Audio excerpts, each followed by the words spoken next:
The chair recognizes Representative Durhal.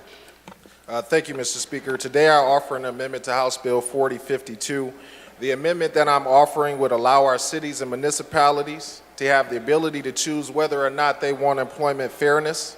And this would allow a city or municipality to have the ability to remove the question, have you ever been convicted of a felony or a misdemeanor from a job application? Mr. Speaker, as you know, this has become a national issue, often referred to as ban the box.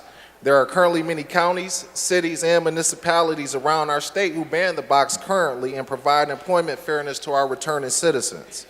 There's also been a growing trend nationally in regards to this, where other cities, counties, and municipalities in other states have adopted this type of ordinance. And so, I ask this question, shouldn't we allow our elected officials who are elected locally by the citizens to be able to have the chance to decide on the issues that affect their city or municipality? There are many offender-friendly hiring employers who have chosen to remove this question from applications on their own because statistics have shown that there has been great results in regards to individuals who are returning citizens coming back and working for these employers.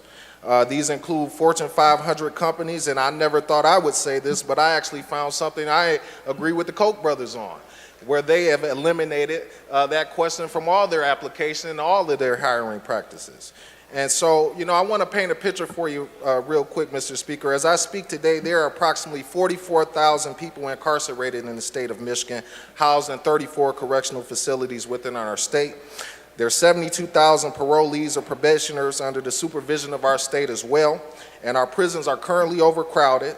There's a rise of women entering our correctional facilities, and as we speak, there's about 25 beds left, which are expected to be filled at the end of the month at some of our correctional facilities. And so in the United States, nationally as well, we lock up people the most for the longest. There's currently 7.1 million Americans who are incarcerated right now, which is the population of the state of Massachusetts. And so I offer these statistics to paint the portrait of the challenges we face.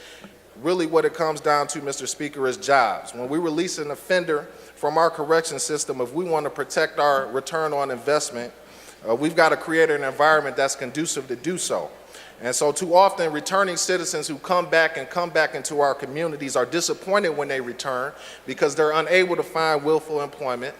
They submit a job application, they're disqualified right off the top, okay, because they check a box that says they've been convicted of a felony or misdemeanor, and they're not provided the opportunity even to get in the door and get an interview and basically utilize or promote the skills that we have taught them in the correctional facilities they've been incarcerated. So last session, this legislature passed legislation to provide a certificate of employability, and we gave companies within our state kind of a tax break in regards to hiring returning citizens.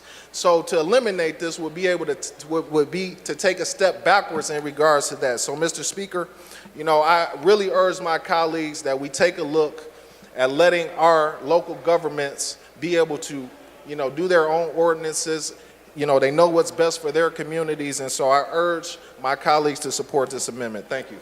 Thank you, Representative Durhal. The question before the House is on the adoption of the amendment. The clerk will open the board. The amendment is not adopted.